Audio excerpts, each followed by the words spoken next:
here, you can see the values don't correlate exactly. So like I was saying, that's because the refraction value is taking away from this diffuse value, and we're left with the remainder. But it's great to have that there now, because it's going to affect things like the lighting pass, which wouldn't have been affected before. It just would have been the refraction. So now the information from this pass is getting added to the surface of the material, and because we didn't set it to 255 refraction, now we've got a lot more shape on the surface of the object, rolling from light on the left here to dark on the right. So I think at this point we can start chucking in some reflections and start trying to nail the shader, and right at the end we'll duplicate the layers and sort out that glossy top coat. So the same as always, we want to turn off the Fresnel reflections and put a fall off map into the reflection slot.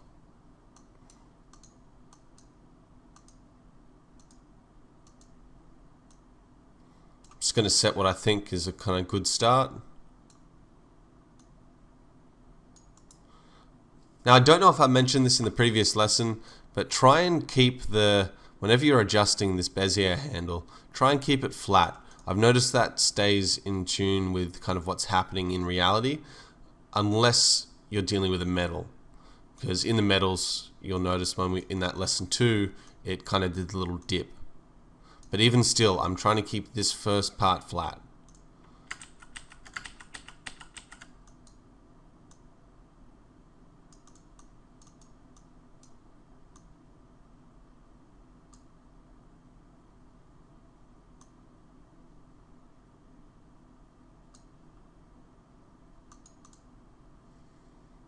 Okay, I'm just going to change the subdivs, and I'm going to make the glossiness 0.6. And now that I can see that the effect that that's having, I need to drop the reflection amount.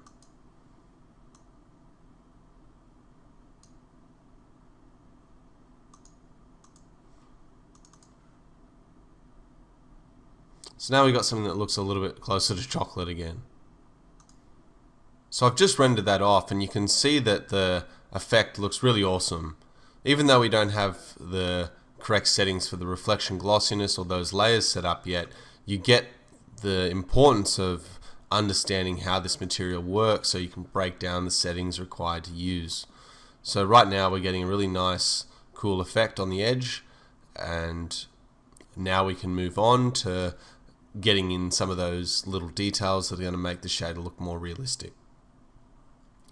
So one of those details is, if I go into Photoshop, you can see we've got like a random kind of bump set up here. So that's just a simple Burcon procedural that we can put in. So I'll just add that now.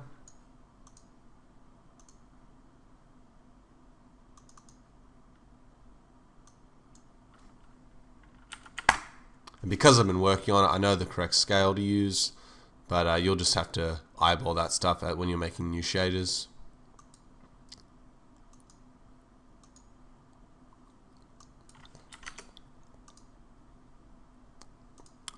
So I'm just going to leave it like that and reduce the bump amount to 1 for now and see what happens. I'm also going to unhide the liquid part of the mesh now and apply this shader to it.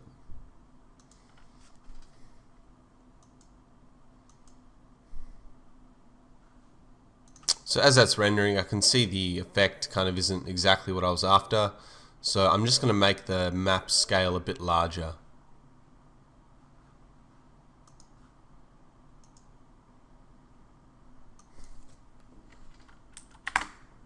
And I'm going to increase the effect of the bump.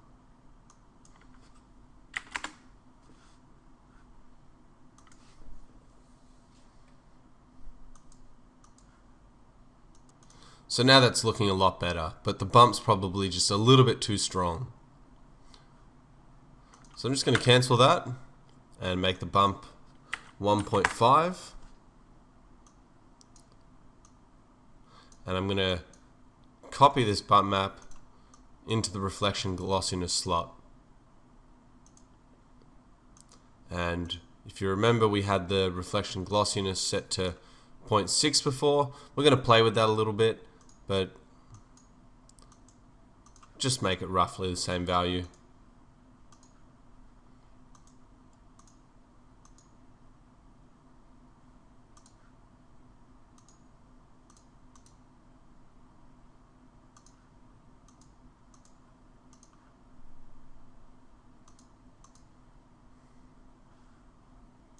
So now we've got our single layered material. In order to get that true realism, we need to add the multi-layered reflections.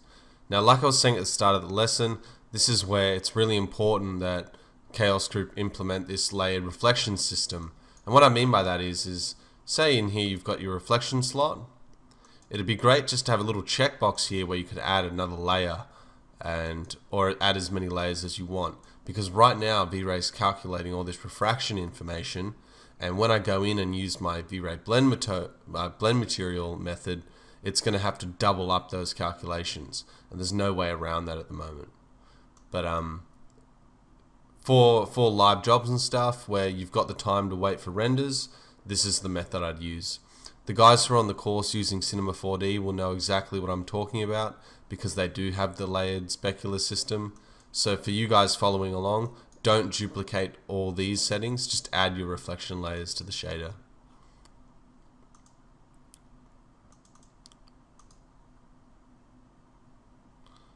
So first I'm just going to call this GW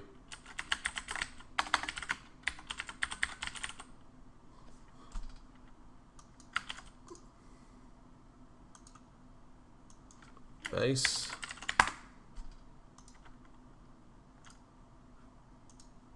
And I'm going to drag it to the top coat.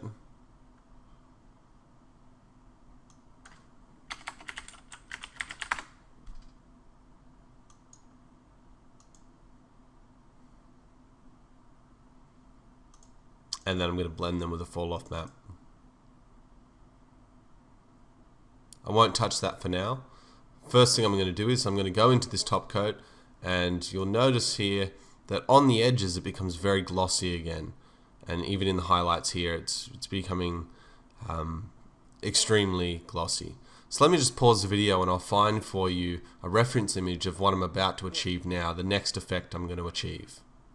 So in this reference image you can see that the material is behaving very strangely. You've got an extremely blurry light source being reflected into the object here, but at the same time it's a complete mirror finish, and you can see that by the edges being reflected back into the bowl here and things like that. So we need to recreate that effect, and we'll do it with 2 layers this time. So on the base layer we're trying to create this really big soft reflection, and on the top layer it's going to be really shiny and matte. So I'm going to get rid of the reflection glossiness slot on the top and make it 0.98.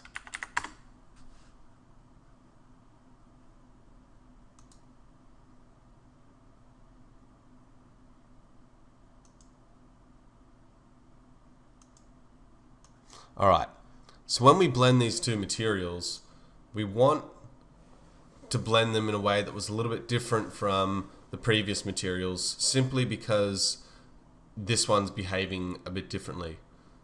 So in the in the output curve of the chocolate, we want to blend more of this top coat in.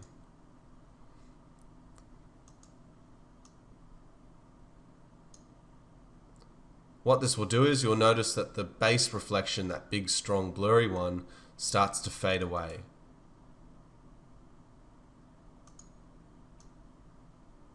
And it's in this type of material that I tend to break reality a little bit, where I make both materials' reflection amount slightly different. So let me just bring this down just a little, and you can see now on our base coat we're kind of lacking reflections. So on the base coat I'm going to go into the reflection slot and just raise it a little bit.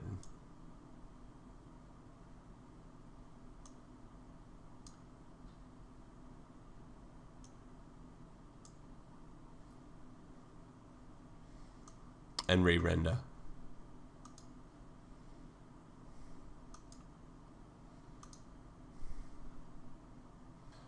Okay, so while that's rendering, I'm noticing now that the bump is looking good, but it's probably just a little bit too strong.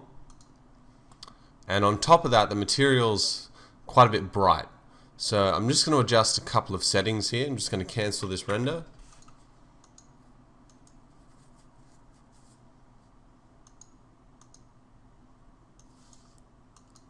On the base coat, I'm going to make the bump 1, as well as on the top coat.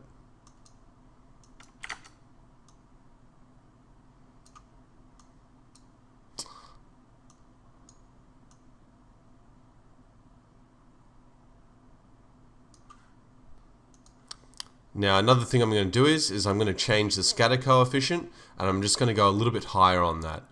Basically reducing the noticeability of this translucency effect, because we're just blurring it a little bit more.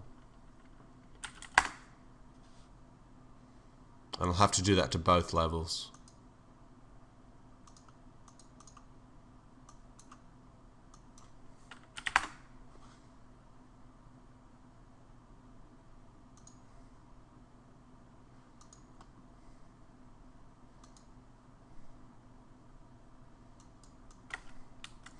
Let me just cancel that.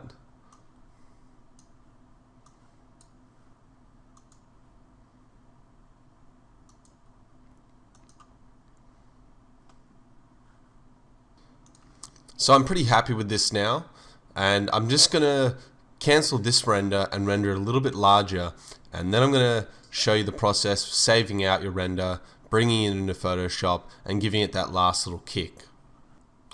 So our render's finished, and you can see it's looking pretty good.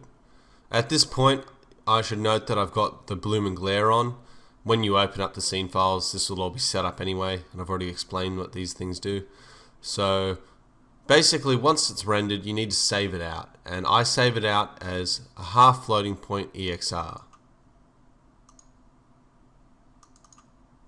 So swap it to EXR, and I'm just going to call this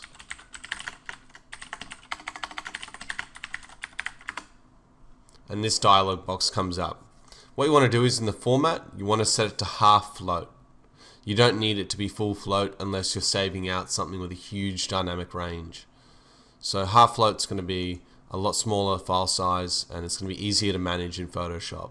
So do yourself a favor and make it half float. Everything else can be remained off.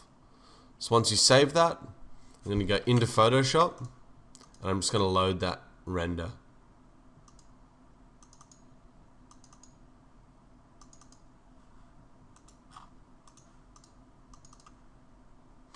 Just, it doesn't matter which one you load. If you load it as alpha channel, the alpha channel that is in here will get saved to the channel slot of the in Photoshop. So what's one thing I do to make my renders look a little bit nicer right at the end? Well, the first thing I do, it's a trick, is I duplicate the layer. So just go Control A, Control C, and Control V.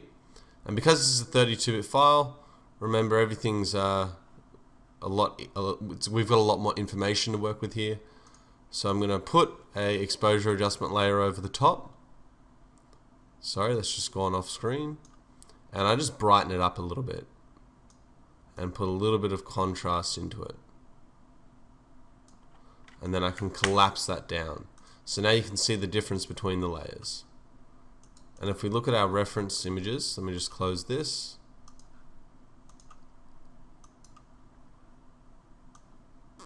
You can see their material has a little bit more kick in the shadows, and it's a bit darker and contrasty than our render.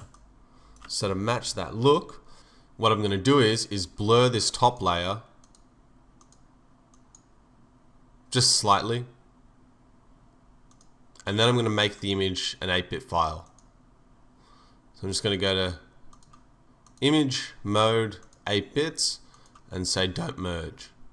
Now what I can do is I can set this layer to soft light and reduce the intensity of the layer. So you can see that subtle layer trick, which is a little retouching trick you learn in the industry, gives you that nice soft appearance over your image, and the colors become a bit more contrasty. You get a bit more kick coming out of it. So once you've done that, I like to put a curve adjustment over the top just to match my reference, so I can go a little bit brighter and then just bring it in a little bit too. On top of that, I might put a hue and saturation and just go to the red and just desaturate it a little bit. You can see that we can match to the reference as close as we need, just with a very subtle, subtle difference there. It's -9. So then another thing I like to do is I like to put one of these color lookups. And one that was working really good with this one was the Film Stock 50. But it's obviously a bit too strong. So I can reduce the effect of that layer. And there you go, it just gives you another little kick. So now I've got that set up, I collapse those two and add a sharpen layer to it. So I'll go filter, sharpen, and smart sharpen, and it just gives me that last little bit of crunchy detail. So now if I grab all four, you can see there's the default render, and it looks good, but it doesn't have that, professional kick quality to it. So adding those adjustments is going to make your lives a lot easier.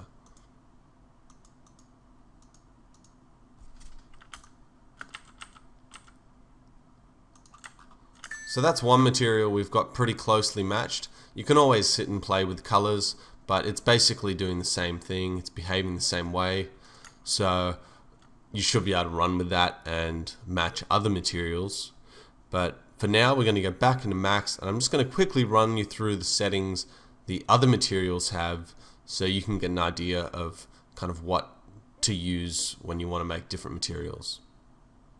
So I've given you a pretty good understanding of how the translucency system works in V-Ray, and I've shown you how to make a pretty standard chocolate shader. But you'll see that I've provided quite a few different variations of these shaders in here, and most of the changes I've made are pretty self-explanatory. But in order to create some specialized different types of materials, I'll just run you through some of the basic settings you'd change to make certain things happen. So for example, I've got up on the screen here a colder version of chocolate, and all I've done to achieve this look is make the chocolate appear thicker, and I've spread the reflections out more. So if you take a look at this reference image here, you can see we're still getting the subsurface effect and the translucency effect in the very thin objects, but as the object becomes colder, it adopts a more solid feeling, and we lose that ability of, we lose that feature of light strongly coming through the material. Now it's still happening, and this object is still mostly made up of refraction, but we're going to increase the diffuse component to make this cold feeling a little bit more noticeable. So what I can do is even though I've got the final material here, just to demonstrate, I can take the material we were just making. So if I take the base of this material and assign it, I'm just going to render a little region that we're going to start working on.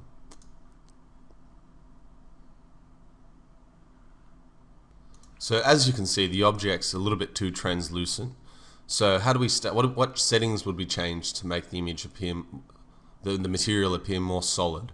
The first thing I'm going to do is increase the fog multiplier, because the higher I go up on that, the more solid the fog color is going to, the more solid the fog is going to appear. And the second thing I'm going to do is increase the forwards and backwards coefficient to 0.2. And that's also going to make the image appear more solid, because more light is going to be coming out, back out from the surface.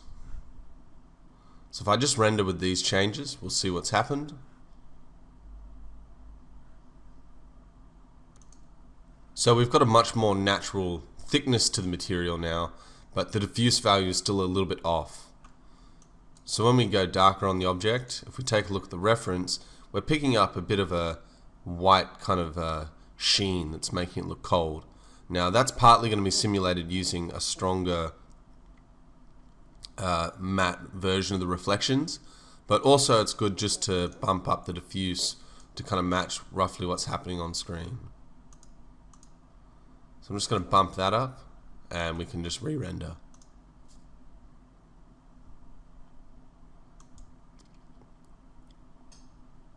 So basically those are the only changes I've needed to make to the translucency settings to get the material to appear thicker. Now it's all just going to come down to the reflections. So with that done, I need to explain why the surface is appearing more blurry in terms of the reflections. So if we go into this reference image here, I'm just going to load it into Photoshop.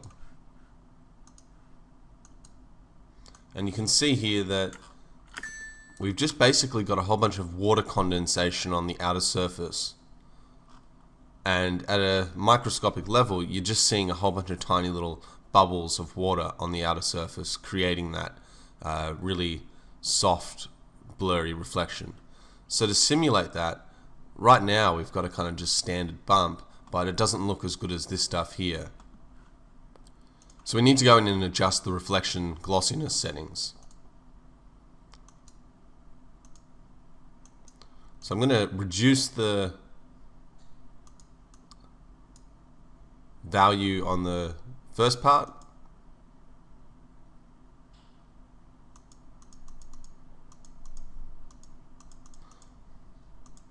You have to go lower than you think. I'm going to go to 80. And then in the second part, I'm just going to make it a little bit brighter.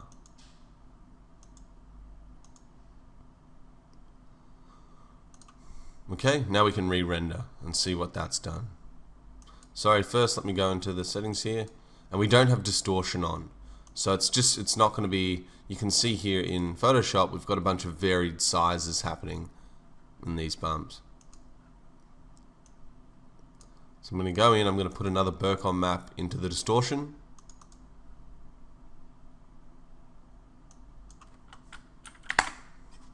Just going to change the size of it.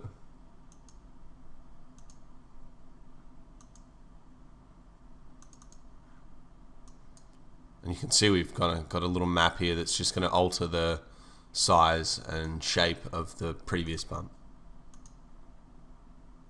And I'm just going to make the size of this 0.05 because we want it to be tiny.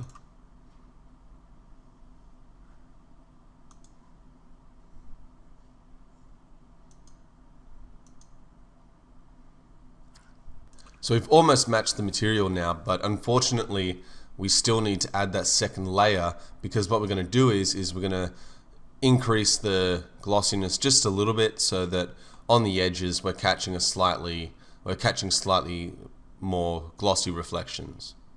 So once again, I can't stress the importance of having that specular layer, because when we're duplicating the layer here, we're only adding a very subtle detail to the shader, but it's going to double the render time for this particular part of the render.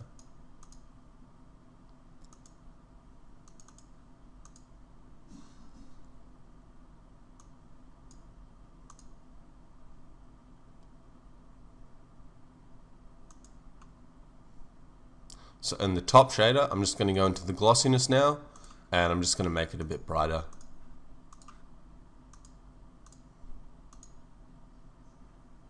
And you can see now we've totally changed the effect of the shader. But when we blend this, we only want it to really show up near the edges, because you can still see in the chocolate here near the edges we are getting more reflection. In the mix curve, I'm just going to make it a little more subtle, the way this shader blends in.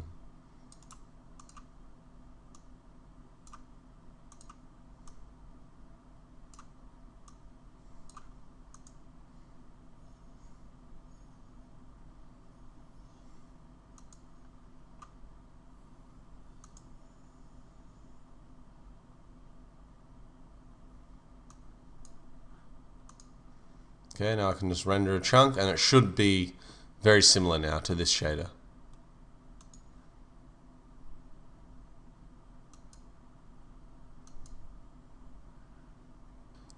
So as that's rendering, you'll notice that the bump effect is a little bit too strong, and it takes away from that cold feeling. It gives it a bit more solid, rubbery feeling. So what we can do is I can just cancel this and go into the bump. And what I'm going to do is I'm just going to steal the bump from the glossiness slot.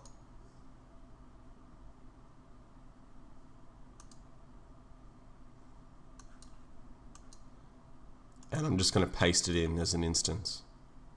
And because this map has less contrast in it, we are reducing the effect the bump has, because the previous bump was a black and white Burcon map. So I'm just going to paste that to the top code as well.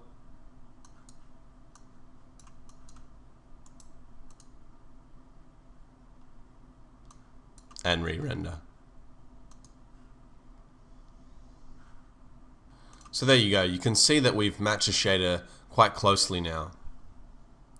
So if we go to the reference, in the highlights, you're still getting those nice sharp pings off the surface, but overall, you've got a more soft, subtle blend.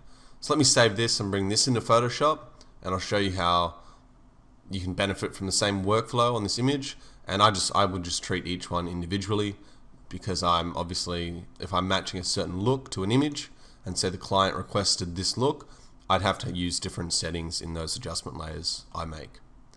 So I'm going to save it, and we're just going to go back into Photoshop. So we've already done all the work setting up these simple adjustment layers on this image, and what we can do is once we do that duplicated blur and soft light, we can just drag that group over to this new image. So the idea is whenever you're creating a new whip or a new update for clients, you don't have to go in and redo all that work.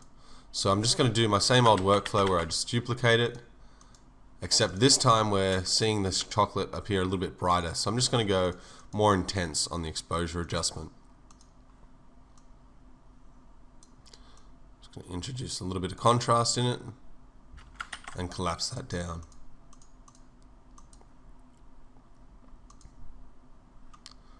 Cool.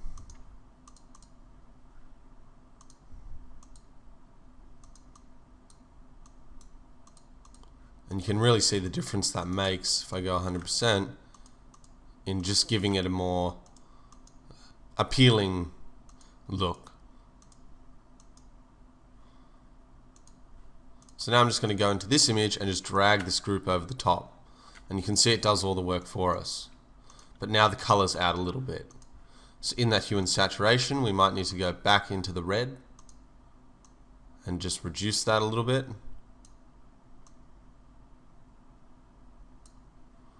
We might need to go into the curves and just make sure that that's not too dark.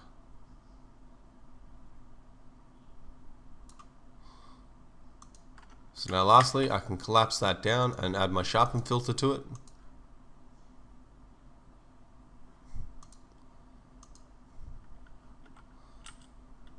And there you go, it looks pretty good. So everything, your image is always going to benefit from this last little bit of work. It's going to give it that last little bit of realism.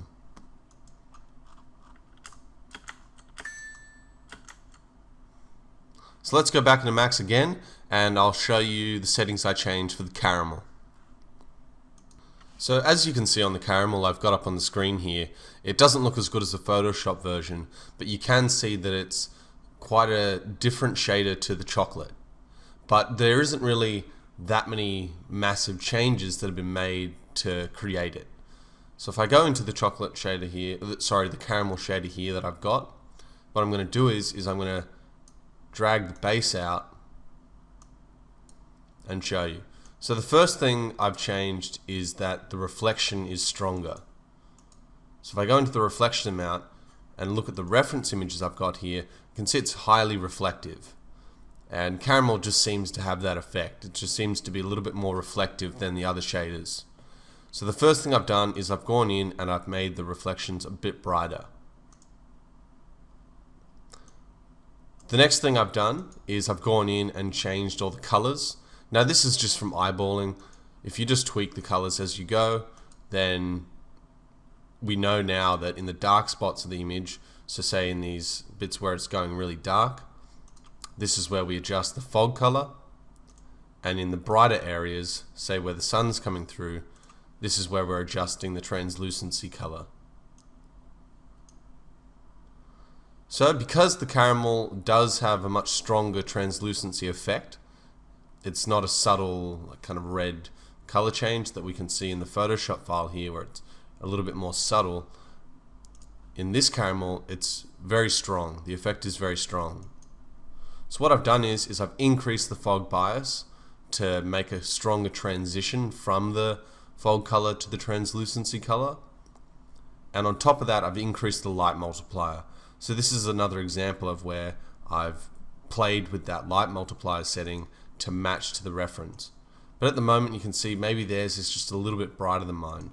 So if I go into the light multiplier here and go to 7,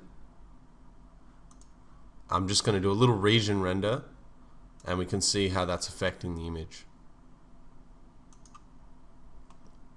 Now you can go overboard with this and you can get areas that are just blowing out and they're just too bright. So let me just pause the recording and I'll show you that when it's done. So here you can see the translucency effect is just too bright now, so we're getting blown out pixels, and that's not what we want. We want it to be balanced and realistic, so you can't always go overboard on the light multiplier. So the next thing I've adjusted is the refraction glossiness, and I've made it a little bit more blurry. So as we go down on the refraction glossiness, we're going to give the image a more evenly lit feeling. So if I go down to 0.1 here, I'll show you what happens when I re-render this area. So as you can see now, the material looks a lot more like rubber, and setting this refraction glossiness down really low like that is a really good way to get those rubber-like materials kind of working. I've got one here that's just a kind of toony skin shader that someone requested that I've put in just to show them how you can vary up the colors and the layers to produce different effects. But back to the caramel shader, basically I'm going to go back up to where we were at. So I'm going to go to 0.6 and I'm going to bring the multiplier back down to where it was at 4. And the next thing that you need to realize is because I've increased the reflection here, now I'm going to blend that in on the top layer slightly less than the other materials. So we've got more reflection everywhere on the surface, and what that's going to do is it's going to give you this effect where you're seeing this subtle reflection kick throughout the whole shader. So I'm just going to make it a blend material again,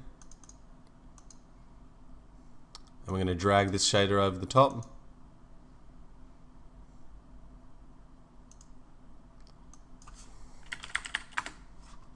And now for the glossiness on this material, if we go back to the reference, you can see it's just basically a mirror surface. The bump is the only thing altering how wobbly the reflections look. So what we can do is I can get rid of that reflection glossiness, and now we've just got a perfectly mirror-like surface. I'm just going to blend it in with a fall off.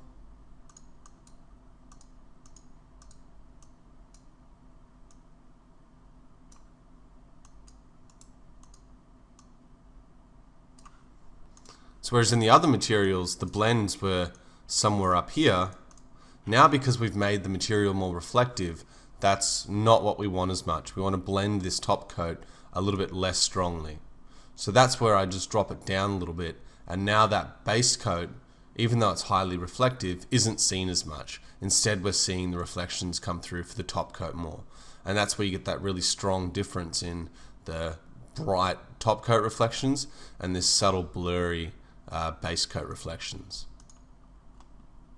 And you can see here I've got a little matte plugged into the reflection glossiness, just varying it up. I'd probably spend a lot more time on that if I was on a live job, or I'd use a hand painted texture for the glossiness, because you can see here there's some little wobbly detail and stuff. I might take an image of water and make it grayscale and use that as the blend. But on top of that, what I like to do with these materials is you can see here the surface looks very clean. But what you can do is you can add a displacement modifier to the top.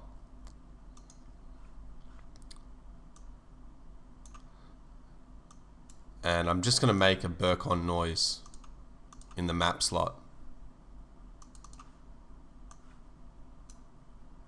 Actually, I'll cancel that. Instead of using displacement, because the UVs on this mesh aren't as good, the easiest way to achieve that is just to go in and add a noise modifier to the surface.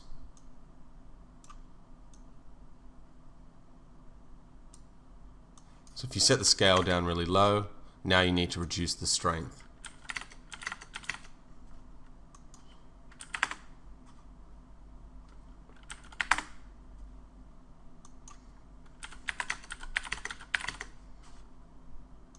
And you can see we've just introduced a bit of wobble to the surface.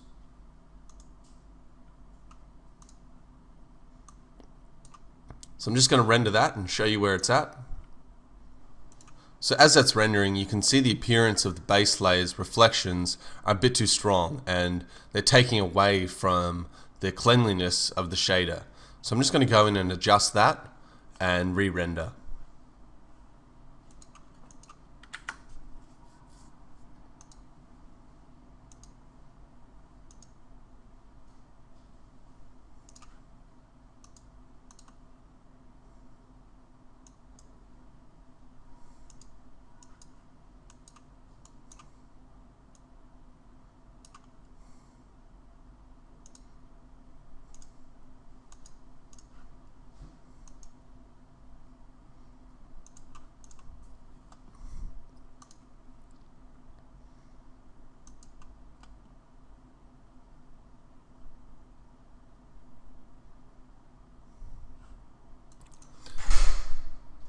So you can see that's just fixed up the shader a little bit, and once it's rendered, we'll take it in Photoshop and do one more adjustment to it just to give it that nice little pop at the end, and then I'll wrap up the lesson.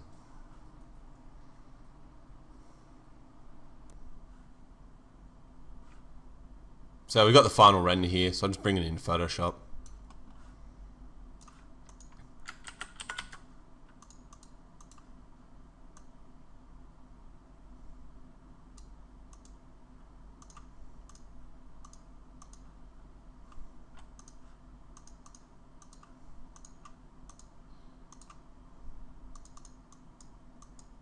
So on the caramel, I like to go a little bit stronger on that soft light pass,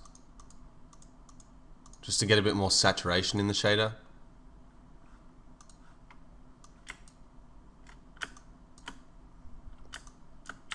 And you can see you get like a really, really nice, thick, gooey feel to the shader, which is exactly what clients want. They want that exaggerated appearance of whatever material they've got.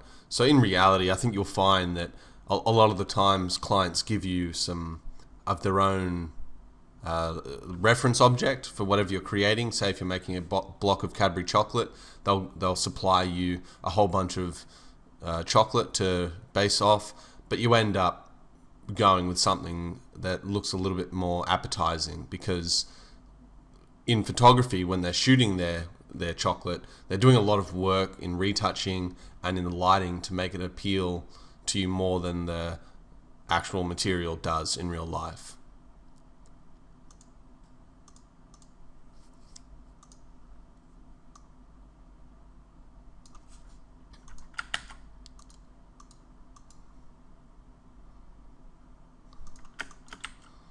So there you go, there's the caramel.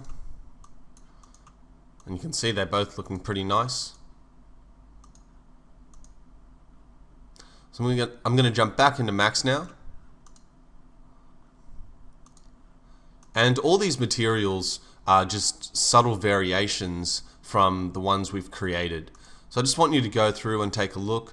You can see here I've got a chocolate sauce shader, and that's just one layer because I've got the reflection glossiness set to 1.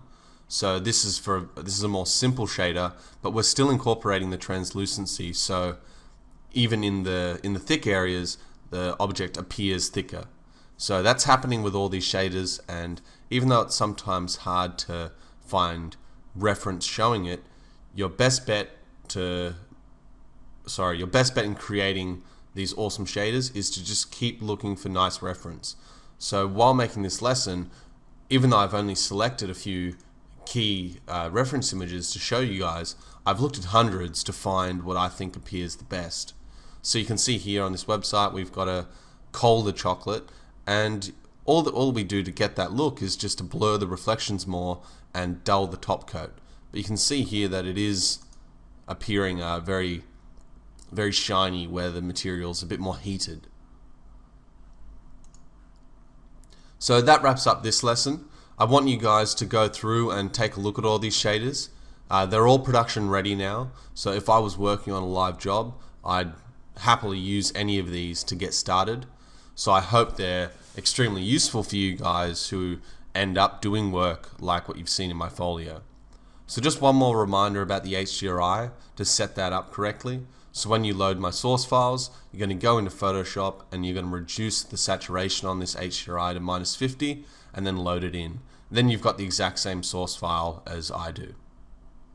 So thanks heaps for subscribing again, guys. I've put a huge amount of effort into this lesson, and even though I understood in my head how translucency worked, it wasn't until I made this lesson that I had to go in and double check every setting and make sure that I was explaining something in a clear and precise way, just like I did in the first lesson.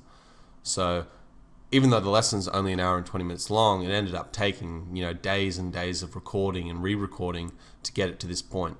So hopefully now that the course is getting into the second half, we're going to get into some more advanced tricks. So now these shaders you're seeing, they're getting quite advanced, and we're utilizing a lot of knowledge that not many people know.